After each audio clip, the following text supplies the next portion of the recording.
తెలంగాణ వైద్య విధాన పరిషత్ పేరు మార్పు, ప్రభుత్వ ఉద్యోగులకు క్యాష్లెస్ ట్రీట్మెంట్, మెట్రోను స్వాధీనం చేసుకోవాలని కేబినెట్ నిర్ణయం. కల్తీ పాలతోనే డయాలసిస్ సమస్యలు, నలుగురు చనిపోయారన్న చంద్రబాబు, మృతుల కుటుంబాలకి 10 లక్షల పరిహారం. కల్తీ పాలపై కఠిన చర్యలు తీసుకోవాలన్న జగన్, ఎలా జరిగిందో ఇప్పటివరకు గుర్తించలేదన్న రాజా, బాధ్యతారాహిత్యంతో ఉన్నారన్న చెల్లుబోయిన. కల్తీ పాల సమస్యపై దర్యాప్తు ముమ్మరం, ఒకే ఒక్క క్యాన్ లో పాలు కల్తీ జరిగినట్లు సమాచారం, ఎలాంటి భయాందోళన అవసరం లేదన్న ఐజీ. రేపు లొంగిపోనున్న మావోయిస్ట్ అగ్రనేతలు, అదే దారిలో మరో 15 మంది మావోయిస్టులు, రేపు అధికారికంగా ప్రకటించబోతోన్న డీజీపీ. ఎమ్మెల్యే కోవాలక్ష్మిపై కేసు నమోదు, క్యాతనపల్లి ఘటనలో A12 గా ఉన్న ఎమ్మెల్యే, ఆసిఫాబాద్ లో కేసు పెట్టిన పోలీసులు. ఢిల్లీకి సంచులు పంపడమే రేవంత్ పనన్న బండి, దేవాదుల పర్యటన ఫండ్ రైజింగ్ కోసమన్న బీఆర్ఎస్, సీఎం వ్యాఖ్యలను వక్రీకరించారన్న కాంగ్రెస్. నా పేరుతో ఎలాంటి సంస్థలు ఏర్పాటు చేయొద్దు, అటువంటి వాటిని ప్రోత్సహించను, అభిమానం ఉంటే బీఆర్ఎస్ తో కలిసి పనిచేయొచ్చన్న కేటీఆర్. వినయ్ భాస్కర్ 6 హత్యలు చేయించారు, నగర బహిష్కరణ చేయాలన్న నాయిని, పోలీసులకు బీఆర్ఎస్ నేతలపై ఫిర్యాదు.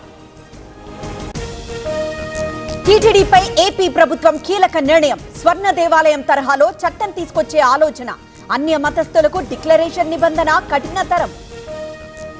సీఎం ఆదేశాల ప్రకారమే నా ఇంటిపై దాడి, అందుకే వారిని అరెస్ట్ చేయలేదు, తనను 18 రోజులు జైల్లో ఉంచారన్న అంబటి.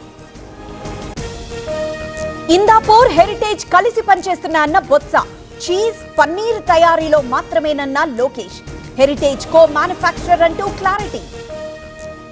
రేపు శాంతి భద్రతలు, 25న వ్యవసాయంపై చర్చ, 26న లడ్డూపై చర్చిస్తామన్న బొత్స, సభలో తమ ఫోటోలను మార్పింగ్ చేశారని ఆరోపణ. ఏపీ పోలీసులపై పాట్నా కోర్టు ఆగ్రహం, IPS Sunil Nayak transit warrant reject, FIR case diary లేకుండా ఎలా అరెస్ట్ చేస్తారని ప్రశ్న. శ్రీకాకుళంలో ప్రబలిన డయేరియా, 11 మందికి అస్వస్థత, డయేరియా ప్రబలిన ప్రాంతాల్లో కలెక్టర్ పర్యటన. నంద్యాల జిల్లా ఆత్మకూరులో దారుణం, మైక్రో ఫైనాన్స్ వేధింపులతో ఆత్మహత్య, కుటుంబ సభ్యులకి మాజీ ఎమ్మెల్యే శిల్ప పరామర్శ. ఏపీ తెలంగాణలో పలుచోట్ల వర్షం, భూపాలపల్లితో పాటు దుబ్బాకను ముంచెత్తిన వాన, పాడేరులో ఒక మోస్తరు వర్షం. కర్ణాటక కాంగ్రెస్ లో మరోసారి ముసలం, కొత్త వాళ్లకి అవకాశం ఇవ్వాలన్న 32 మంది ఎమ్మెల్యేలు, వెంటనే కేబినెట్ విస్తరణ చేపట్టాలని రాహుల్ కి లేఖ. నా వ్యక్తిత్వ హననానికి పాల్పడుతున్నారు, ఇది నాకు స్టాలిన్ కి మధ్య జరుగుతున్న పోరు, ప్రజల్ని అభిమానుల్ని దూరం చేయలేరన్న విజయ్. యూపీలో శంకరాచార్య వర్సెస్ యోగి, జ్యోతిర్మఠం శంకరాచార్యపై లైంగిక వేధింపుల కేసు, అరెస్టుకు భయపడినన్న అవిముక్తేశ్వరానంద.